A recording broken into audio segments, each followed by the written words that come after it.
Good day mga ka-sounds, welcome po sa ating channel. Today ay i-demonstrate ko kung paano mag-set up ng mga power LEDs gagamitin natin para sa backdrop lights, no, or stage lighting for backdrop na walang gamit na DMX, kumbaga rekta lang. And may nakapagsabi kasi na parang mahirap siya i-set up.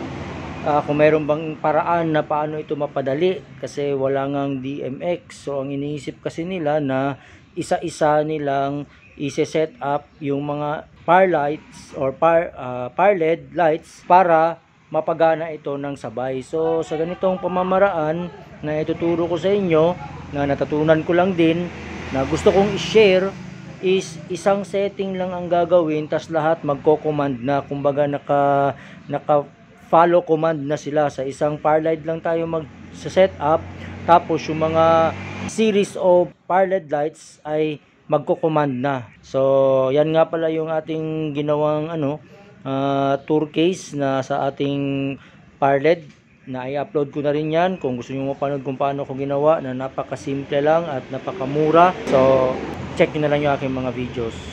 For now, so tatanggalin natin ang mga lights sa loob ng ating tour case.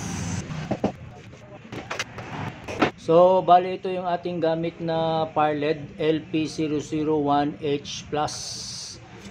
So meron na siyang built-in na built-in na mga link cables, ayan, tsaka power cord.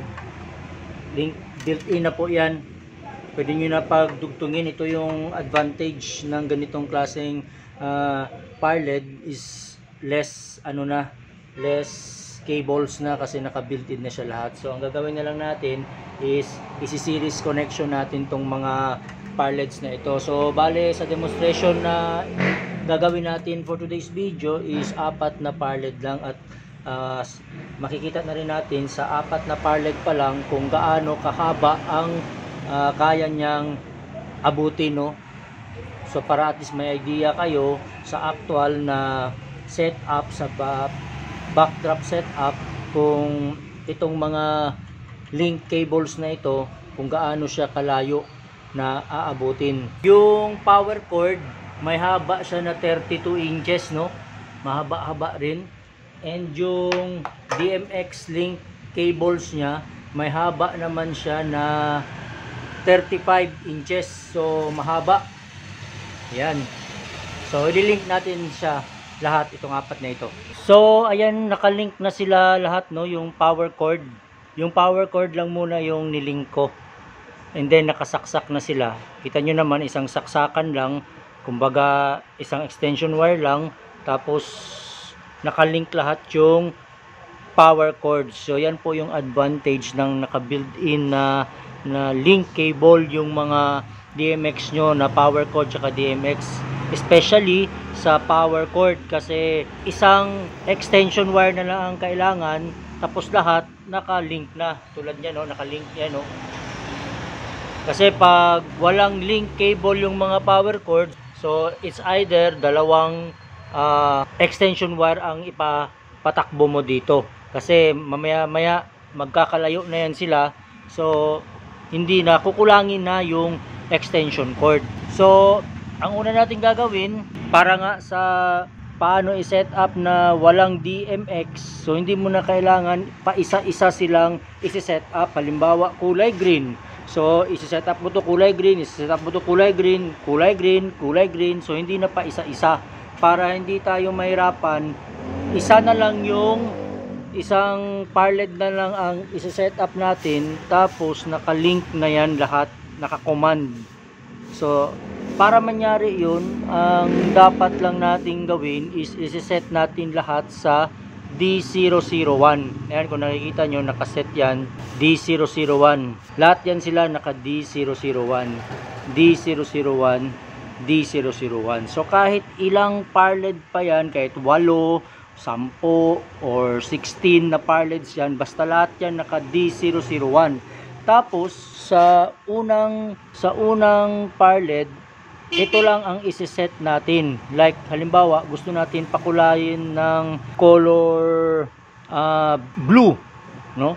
Halimbawa lang, color blue, menu. Punta tayo sa menu, hanapin natin A001 R255, red yan. So isi-zero natin yan. 0. Tapos green 255 maximum, isi-zero natin. So naka-zero. Tapos blue 255. Naka 255 na siya, so i-enter natin. Tapos yung white naka 255, isi-zero din natin para pure blue talagang lalabas. So check natin ulit. Check natin ulit yung, balik tayo ulit yung sa mga kulay. So ayan yung R000, yung G000, green yan, yung blue. So siya lang ang 255, B255. So meaning blue ang nakailaw. So kita nyo naman nakailaw yung blue. Tapos yung white 000, yung U00, white yan. Nagre-represent siya ng white. So ibig sabihin, okay na, nakasetup na tayo sa blue 255. Yun ang pinaka maximum color niya, no? Ayan, no? Blue B255. So i-enter mo lang yan. Pag naka-enter na yan, magpa-follow yan ang lahat. Pero sa ngayon hindi siya nag-follow kasi hindi pa naman tayo nakakonect sa DMX cable. So magko-connect muna tayo ng DMX cable. Patayin muna natin to. So nakita nyo naman, naka-blue na. So ayan, o, B255 blue. Pero siya lang muna ang nakailaw. Yung isa, yung master parled, kasi hindi pa naman nakalink yung mga ibang DMX natin. So patayin ko na muna. Hugutin lang natin. So sa paglilink naman mga ka-sounds, kung nakikita nyo, ay mag-focus. Ayan. So dito sa first DMX may nakalagay na out. Ayan, o. Out. Ito yung in, ito yung out. So siya yung first DMX, mag-out siya ngayon. Ito yung cable niya, DMX cable na link out. Tapos sa pangalawang DMX naman, ayaw na naman mag-focus, may in. Ayan, may in. Ito. So kukunin mo yung in. Ito. Ang itsura niya, ayan. Naka-male yung in. Tapos yung female out. Pagdugtungin mo lang yan. So lahat yan, ganyan lang ang pag ano niya, link niya. So ililink ko muna. So ayan ang mga ka-sounds, ililink na natin, no. Yan kung nakikita nyo.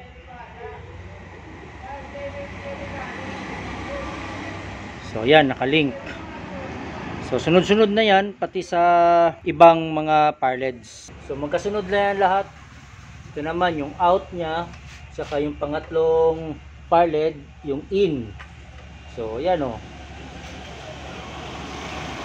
So yung pangatlo na naman out, pang-apat in.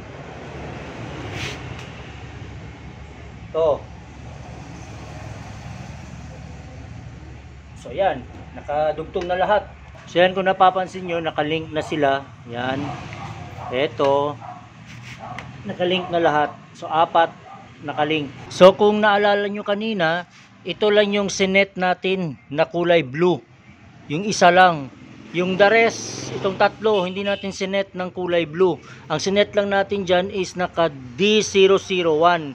Lahat yan naka D001. Tapos yung first is siya yung maglalaro ngayon kung anong kulay ang gusto mong ipakulay. Tapos susunod na yan, magko-command na yan lahat kahit ilan pa. So ipa-plug natin. So ayun, umilaw lahat, tingnan nyo, umilaw, kulay blue lahat, di ba? Kulay blue sila lahat. So isa lang yung sinet natin, ha, ito lang. So hindi mo na kailangang isa-set pa ito ng blue, isa-set pa ito ng blue, isa-set pa ito ng blue, hindi na.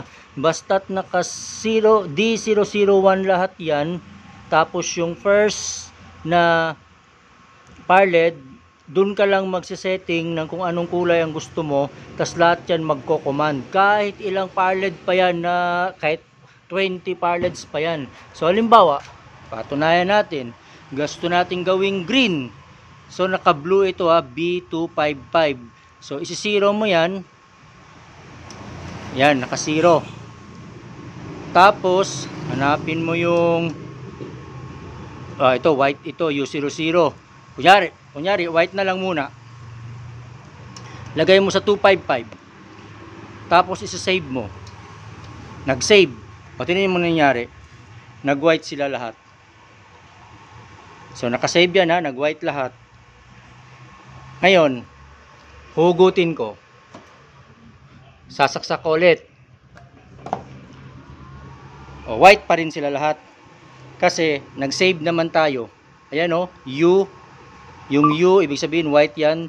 U255 white. Nag-save tayo kanina. So kahit hinugot natin, tapos sinaksak natin ulit, white pa rin yan. Kasi naka-save na white. So white sila lahat. Tapos dito, naka D001 lang yan lahat. D001, D001. Dito na lang tayo nagko-control. So ayan o, naka-white lahat. So halimbawa naman, gusto nating gawing ibang kulay. So i-0-0 muna natin yung white, tapos hanap tayo ng ibang kulay. Like halimbawa, gusto nating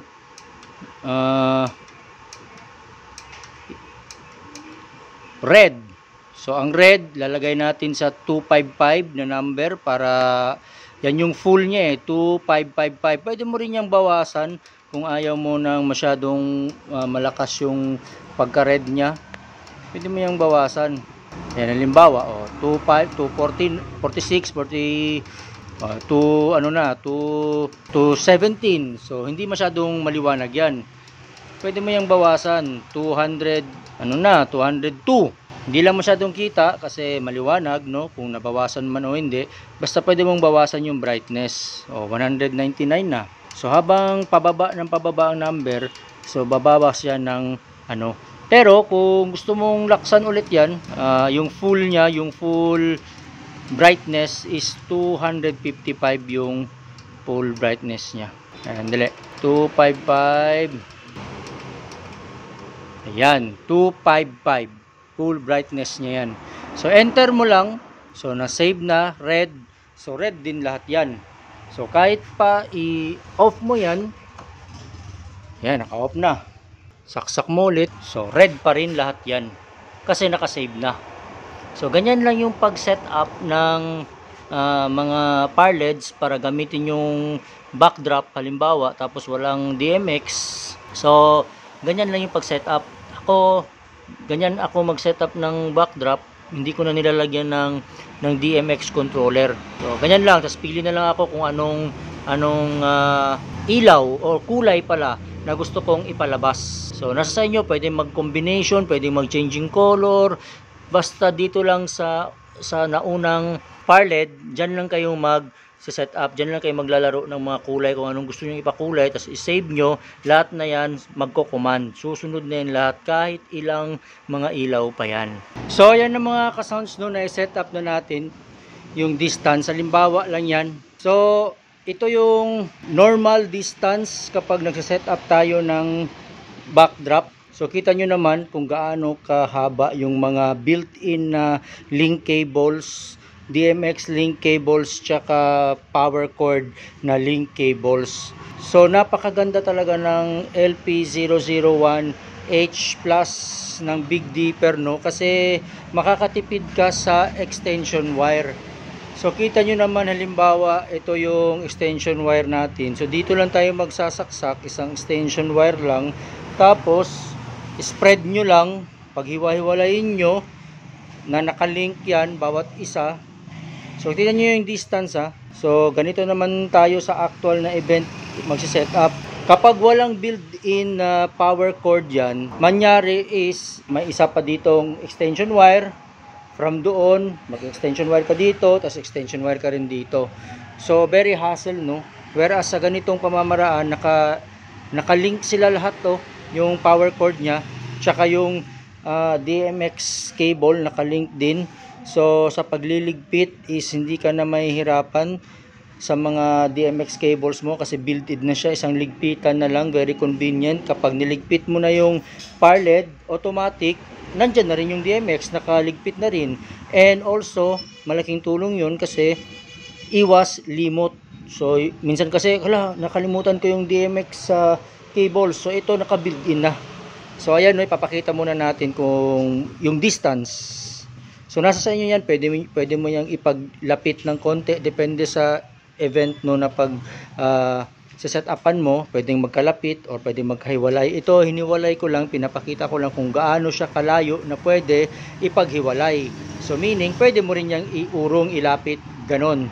So, ito yung full extended na cable niya, ganun kahiwalay. Bali itong isa pinatong ko lang sa sa tour case kasi maigsi yung yung power cord para dito sa ating saksakan.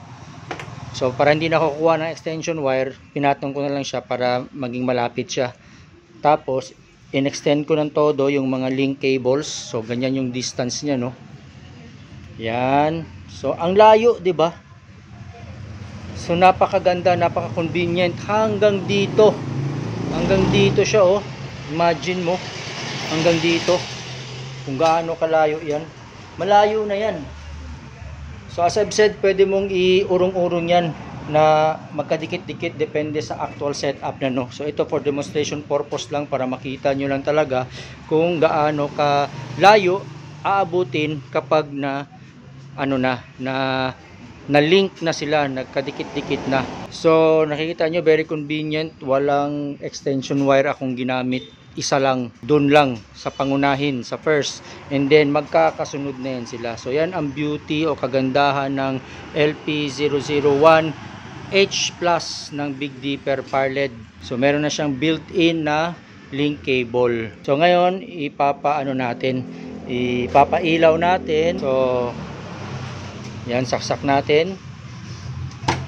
Yun. So umilaw na siya lahat, kulay red. Kasi naka-set up tayo sa red. So umaga ngayon, no, medyo outdoor to kasi nasa garahe tayo. Yan yung ilaw, nasa garahe. Pero kahit maliwanag, kahit may araw, kita nyo naman, pero lutang pa rin yung pagkakulay red nya. 3 watts ang bawat bulb niyan, 3 watts, tapos 60 bulbs. So 60 times 3 watts, so ilan yun? Marami na yun. So kayo na lang mag-compute. So ayan, kitang-kita pa yung pagkakulay red talaga, o yung buga. Kasi naka-full yan 255 yung niyan, yung full na brightness, kulay red. So ayan. Dito naman. O ayun, bugang-buga dun, So what if kung nasa indoor na yan, mas lalong kitang-kita ang pagkapula niyan. Ito outdoor pa nga, maliwanag, pero kita nyo naman. So try nating i-change yung yung kulay, ibang kulay naman. So ayan mga ka-sounds, nakakulay green na naman tayo. So ayan, naka-green lahat yan, Dito lang ako nag-adjust tulad kanina nung pinakita ko. So lahat magko-command na yan, magkukulay green yan. So napakadali, 'di ba? Kahit wala kang DMX. So i-off natin na, naka-save na yan sa kulay green. Off natin. Tapos saksak natin. Kunyari mag-start na yung event. So ayun, nag-green na lahat. Kasi naka-save na siya doon, kulay green. So kahit i-off mo, on mo ulit pag nag-start yung event, kulay green lahat yan. So isa lang ang setup mo, no hassle, kahit wala kang DMX, yun lang, basta naka D001 lahat yan, tas dito ka na lang. So ganyan yung buga niya sa kulay green, kahit may araw. Ayan, nasa labas lang tayo, nasa garahe, kitang-kita pa rin talaga yung kulay green niya kahit umaga. No, what more kapag sa gabi yan. Kitang-kita, kulay green. 3 watts per bulb, 60 pieces of bulbs. Yan, change tayo ng ibang kulay, okay? Patayin muna natin. So nagpalit tayo, kulay blue na naman ngayon. And pinalitan ko na rin yung switch para hindi ako hugot ng hugot. Nilagyan ko ng adapter na may on-off switch. Ayan, so in-off natin. So i-on natin, on natin. Ayan, kulay blue na naman. Kanina green, tapos na tayo sa red, tapos na tayo sa green. Ngayon sa blue na naman tayo. So ayan, ganyan kalakas ang buga niya. Kahit maliwanag, outdoor ito, pero kitang-kita pa rin ang pagka blue niya. So what more kung nasa labas yan. Ayan. So palitan natin, kulay na naman. 4 lang kasi yan red, green, blue, tsaka white, Tapos may mga combination din, nasa inyo na kung paano nyo hanapin dito yung mga combination para maging pink or maging yellow o at iba pa, no? So off naman natin. Tapos magpapalit tayo ng ibang hindi, i-on ko pala dapat. Papalit tayo ng iba. So ito blue, kasunod yan is white, so i-0-0 ko lang ulit. Yan, naka-0 na. Tapos menu nasa white na. Yung kulay, yung letter U nagre-represent ng white, 000, gawin nating 255. Yan, white yan ha. U 255, enter mo lang. Yan, naka-enter na. So naka-white na yan. Oh, naka-white na. So actual yun ha, hindi ko inedit. So off. Naka-white na tayo ha, off. Tapos i-on mo na, kunwari mag-start na yung event, on. So ayan, naka-white na lahat. Ayan, naka-white na yan lahat. So ang ganda pa rin ng buga ng ilaw niya, no. Kitang-kita pa rin kahit outdoor, kulay white. So dito sa labas, kita pa rin yung white niya. Yun, yung white niya. Nakatutok sa cellophane. So yan yung ating LP001H Plus built-in cables, power cord, and DMX link cables. Very convenient, di mo na kailangan ng maraming extension wire, isang extension wire lang. So try natin yung iba't ibang mga kulay naman, no? Halimbawa lang, hanap tayo dito, 0-0 natin to, like paiba-iba. Try natin paiba-iba.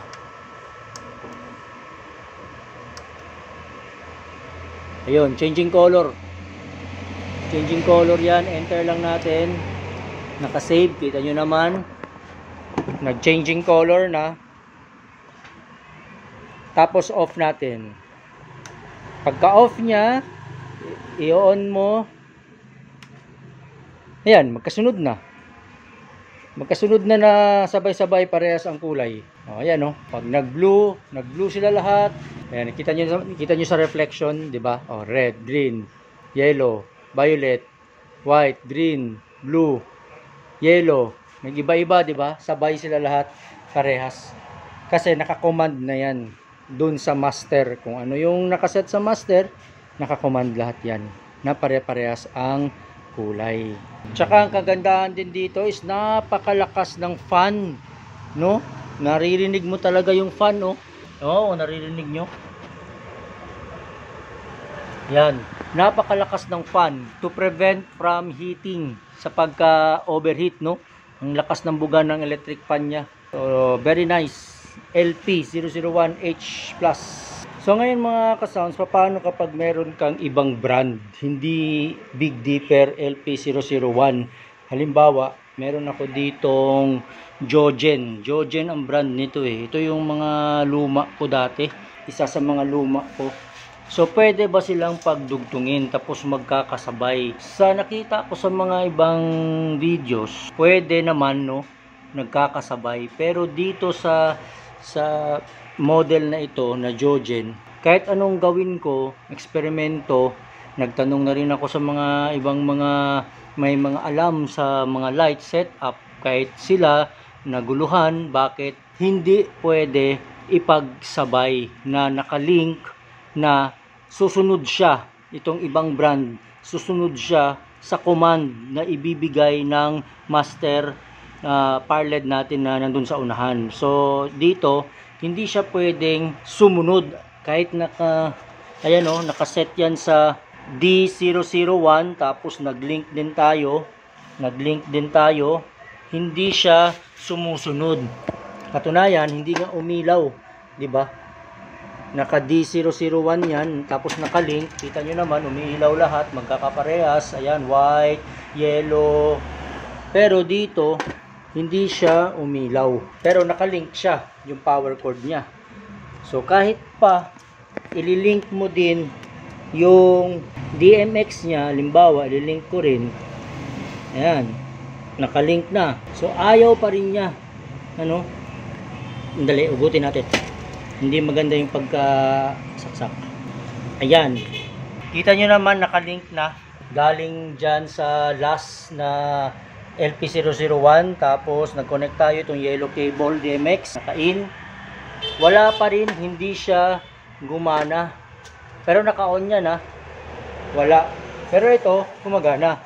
Ang nangyari nga lang, dahil nag-connect tayo ng ibang link, ibang brand, tingnan nyo anong nangyari. Hindi na sila sabay-sabay yung kulay. Na-distort na.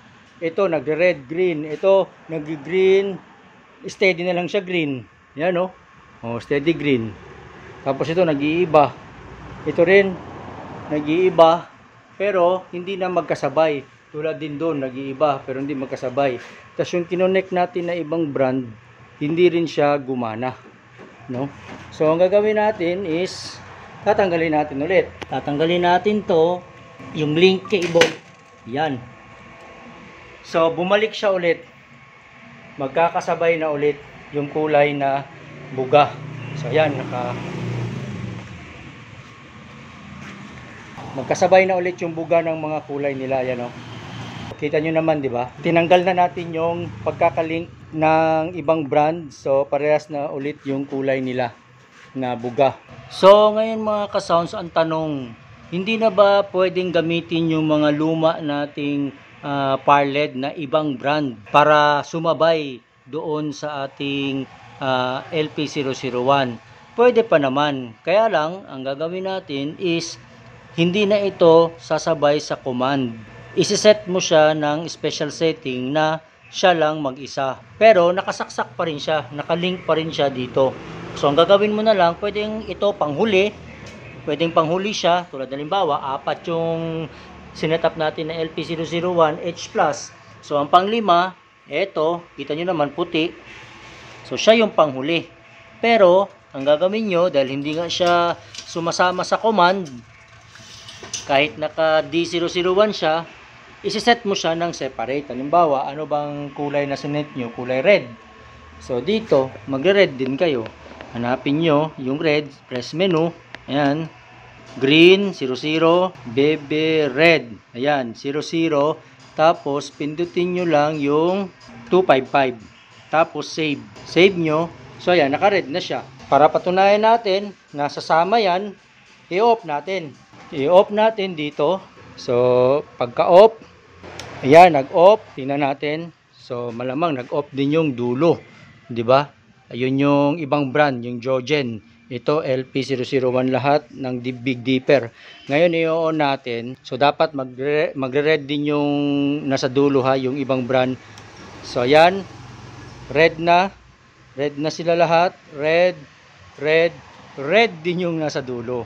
Nag-open din siya na red. Wala pa ring extension wire na ginamit natin kasi nag-link lang tayo dito sa panghuli. Kasi may link cable nga siya, power cable. Saksak tayo. Tapos, dito, naka-red din siya. Naka-red din yung ating Jogen. So, ayan, naka-red na rin siya. Yung Jogen natin, parehas lang naman ang buga. Hindi na halata yan. Although, ito, nasa 30 plus lang yata to na bulb. Pero 3 watts din yan. So, hindi naman halata na ang buga. Parehas lang. So, kung marami kang halimbawa, ibang mga brand, Jogen, pwede mo rin ipagdugtong. Pagdugtong sila na separate setting ang gagawin tulad ng ginawa natin dito, ibang setting. Pero, ngayon, magdadagdag ka na lang ng extension wire na dito banda sa mga susunod niya. Kasi, wala siyang link power cord. So, mag-extension wire ka na lang para magkakasunod-sunod din yung pagbukas ng ilaw. So ayan mga ka-sounds, bali dito ko natatapusin yung ating video for today sa pag-demonstrate ng par LED na Big Dipper LP001H Plus na with built-in cables, link cables and power cord cables. So napakaganda, no? So kung ako sa inyo, pwede nyo i-consider tong ganitong klaseng par LED na kung saan merong mga built-in link, power cord, and DMX cable. So makakatipid kayo sa extension wire. So pwede na lang tayong magdagdag niyan ng paisa-isang order kasi syempre may kamahalan na rin kung bibili ka ng apatan agad, no? Pwedeng pa isa, pa dalawa, hanggang sa dumami, madagdagan ng konti-konti. So salamat mga ka-sound sa panunood. God bless po and see you on my next vlog. To God be the glory.